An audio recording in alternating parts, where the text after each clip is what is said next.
বিনোদন দুনিয়া থেকে রাজনৈতিক জগতের রসায়ন খুব পুরনো কিছু না।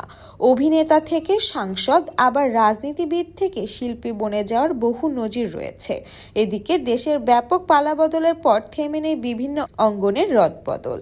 এই তো কিছুদিন আগে যিনি ছিলেন একজন চলচ্চিত্র নির্মাতা, আজ তিনি দেশের সরকারের উপদেষ্টা। নেপথ্যে শোবিজ তথা সাংস্কৃতিক অঙ্গনের সংস্কারের শিল্পীদের সিংহাসনে উপযুক্ত ব্যক্তিকে জায়গা করে দেওয়াটাই হয়তো সরকারের চেষ্টা। সদ্য নির্মাতা মোস্তফা সরোয়ার ফারুকী উপদেষ্টার চেয়ারের আসন প্রাপ্তি হয়তো এমনই কিছুর ইঙ্গিত। বলা যায়, ফারুকী যেমন অনেকটা চমক দেখিয়ে উপদেষ্টার পরিষদের জায়গা নিয়েছে, সঙ্গে শিল্পীদের দিক থেকেও বাড়িয়েছেন প্রত্যাশা। দেশের শোবিজ অঙ্গন থেকে একের পর এক উষ্ণ বার্তা পেয়ে যাচ্ছেন ফারুকী।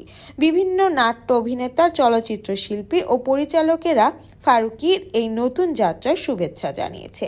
দিন শেষে তাদের আশা সঞ্চারণ এই যে অন্তত এবার ভালো কিছু হবে দেশের সাংস্কৃতিক অঙ্গনে। দেশের তারকাদের মাঝে ফারুকীর এই নতুন যাত্রা নিয়ে উন্মাদনার চোখের পড়ার পাশাপাশি শিল্পের ভবিষ্যৎ নিয়ে কৌতূহল বেড়েছে। যেহেতু ফারুকী রাজনৈতিক দায়িত্ব সামলানোর পাশাপাশি সংস্কৃতি ও বিনোদন দুনিয়া দেখভাল করবে, কাজে দেশের শিল্পীদের প্রত্যাশা কেমন তা জানার চেষ্টা করতে ঢাকায় চিত্রনায়িকা তমা মির্জার সঙ্গে যোগাযোগ করে ভারতের একটি গণমাধ্যম।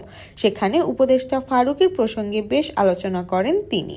সাংস্কৃতিক উপদেষ্টা ফারুকীকে অভিনন্দন জানিয়ে তমা বলেন, আমার মনে হয় বিনোদন দুনিয়ায় কোনো ব্যক্তি যদি বিষয়টি বোঝেন তাহলে তিনি যোগ দিতেই পারেন। সেই জায়গা থেকে ফারুকী ভাই উপযুক্ত ব্যক্তি। সরকারের কাছে ফারুকী তাদের ভালো মন্দ তুলে ধরবেন বলে আশা করেন অভিনেত্রী। তার ধারণা এতে দুই বাংলার ইন্ডাস্ট্রির জন্য আসতে পারে সুখবর।